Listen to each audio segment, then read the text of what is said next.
Ky është flesh informativ i orës 10 këtu në radiostacionin online.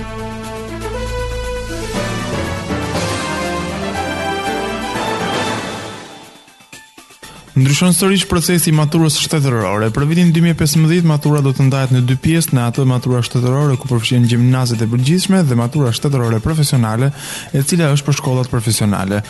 Duke qenë se ka ndryshuar ligji i arsimit profesional dhe tashmë ka hyrë në fuqi, matura shtetërore do të ndahet në dy pjesë, në maturë shtetërore dhe maturë shtetërore profesionale, ka deklaruar zëvendës Ministri i Arsimit Nora Malaj.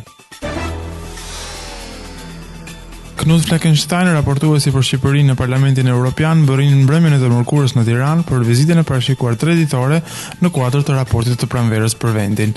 Ai pritet të takohet me presidentin e Republikës Bujar Nishani, kryeparlamentarin Ilir Meta, ministrat Përleshi, Bushati, Tahiri dhe Harito, dhe përfaqësues të institucioneve vendase që merren me luftën kundër korrupsionit, administratën publike, minoritetet, si dhe eksponentë të shoqërisë civile e medias.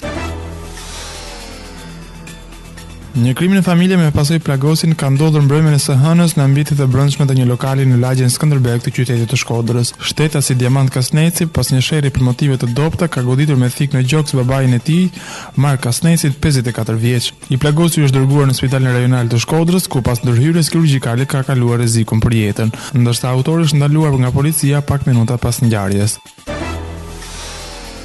Qeveria e Kosovës ishte drejtuar Bashkimit Evropian për të protestuar ndaj vendimit të qeverisë së Serbisë për fuqizimin e strukturave paralele në veri të Kosovës. Nëpërmjet një komunikate bëhet e ditur se ministri për dialogun Edita Tahiri ka dërguar një shkresë Brukselit, përkatësisht zotit Fernando Gentilini, në të cilën ka kërkuar që bëhet të ndërmarrë të gjitha masat për të ndaluar ndërhyrjen e Serbisë me struktura paralele në Kosovë. Në letrën e saj, ministra Tahiri vlerëson se Serbia vazhdon të shkelë marrëveshjen e Brukselit për normalizimin e marrëdhënieve mes dy shteteve, duke ngritur e mbështetur njësi ilegale serbe në Republikën e Kosovës.